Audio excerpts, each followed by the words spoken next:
I said I'm a conversationalist.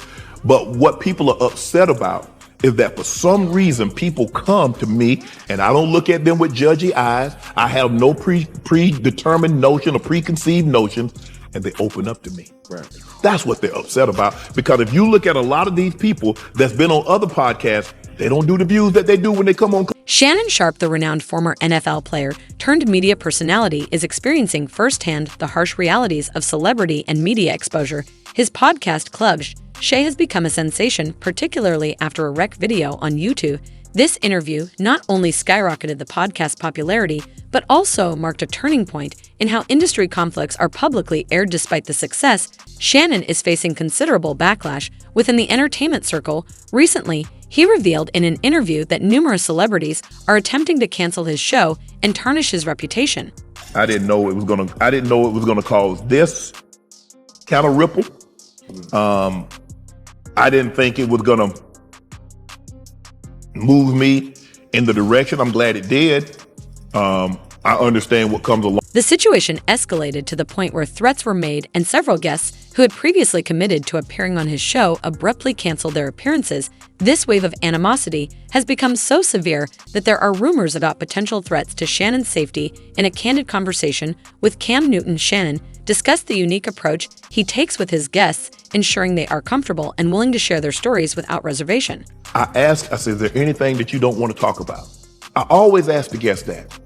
Sometimes they say, well, I would appreciate if we not talk about this. Right. Cool, no problem. Because I believe you can tell your story without saying something negative. But yes, I believe a person that's been in a business, that's been doing something 10, 15, 20, 30 years are more than one salacious story. Right. That's what I believe. So if they say they want to stay away from it, but if they want to tell something, who am I to say, no, I don't do, you can't tell that. He emphasized that he's not a journalist, but a conversationalist aiming to create a safe space for honest dialogues. You don't do sit downs, you see what I'm saying? Cam, I've been trying to line Cat up for a year.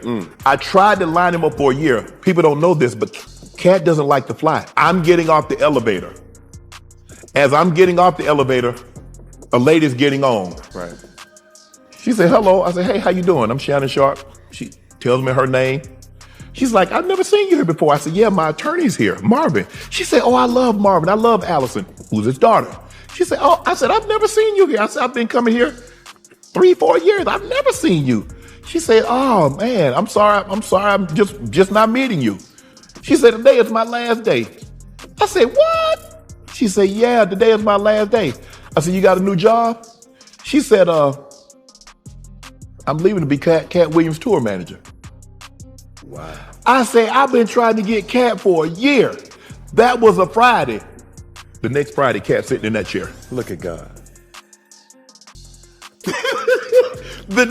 Shannon's transition from sports to media was not just a shift in profession, but a new avenue to influence and connect with audiences. His podcast has hosted a variety of influential guests, making it a significant platform for discussion in the Black entertainment community. Despite the controversies, Shannon's dedication to maintaining an authentic space for conversation remains unwavering. People heard about it, but when Cat came on and did what he did, now you had no choice. Advertisers, sponsors had to take Club Shay serious. Right. People that did he just this, he's a dumb jock, he talked with a lisp. Well, that dumb jock that talked with a lisp has the #1 podcast on YouTube. Not sports podcast, Cam. The tension increased following the explosive interview with Cat Williams, where Cat did not hold back on his views about other celebrities, including sharp criticisms of Steve Harvey and Kevin Hart. These comments have not only fueled further debate within the industry, but also attracted direct criticism towards Shannon's platform. Cat Williams' appearance on Club Shay was not just. At the end of the day, Kevin doesn't have to worry about what people are going to say about him wearing a dress because of the long line of dress-wearing people before him. So now we had Big Mama's house 1, 2, and 3. Yeah. I've never seen Medea in a pantsuit. I think she wears dresses. So now I'm saying, why are we picking on poor little Kevin Hart? Because it was his turn next. Some of us are against the Illuminati, and we are against the Illuminati at our own detriment. When people are against the Illuminati, then they get punched in the face all the time. The press hates them, and nobody likes them. High-profile celebrities like D.L. Hway and Steve Harvey have expressed their discontent, which some believe is to the spotlight the podcast has shown on uncomfortable truths. Cat told every goddamn lie, everything.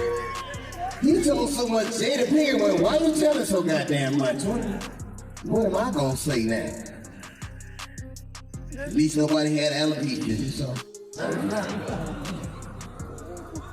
No, she getting messy as hell.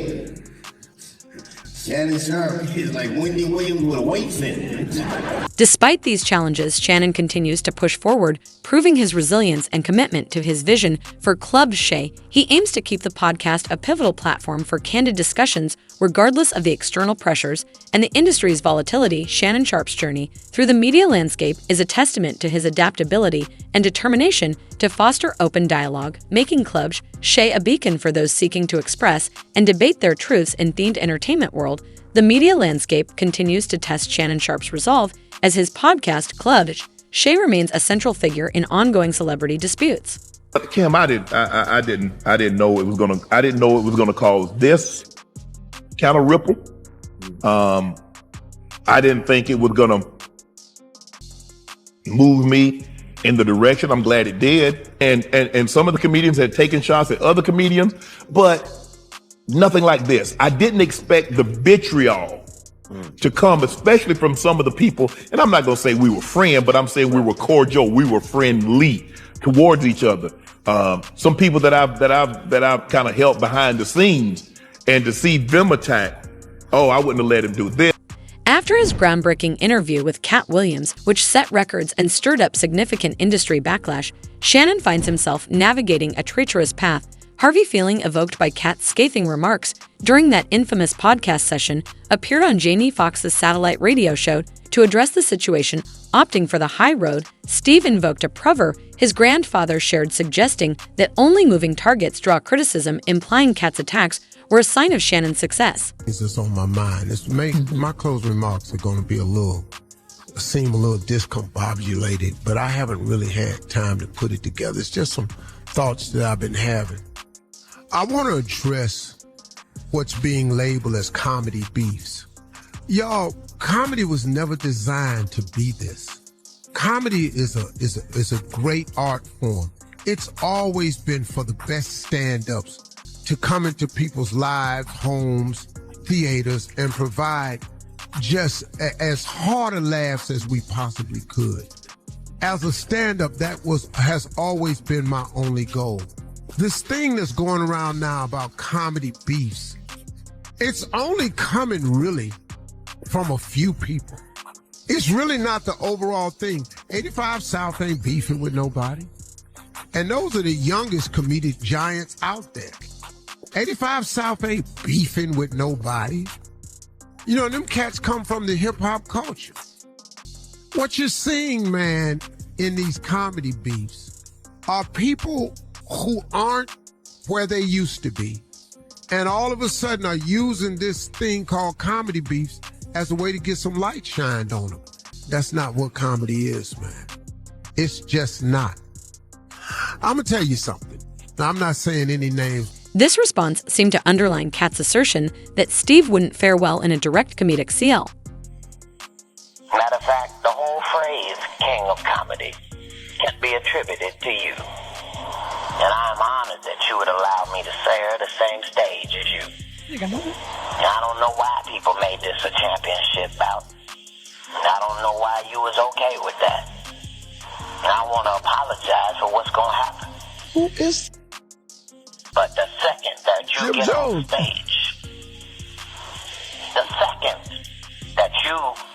stage, I need you to understand that that's your final time.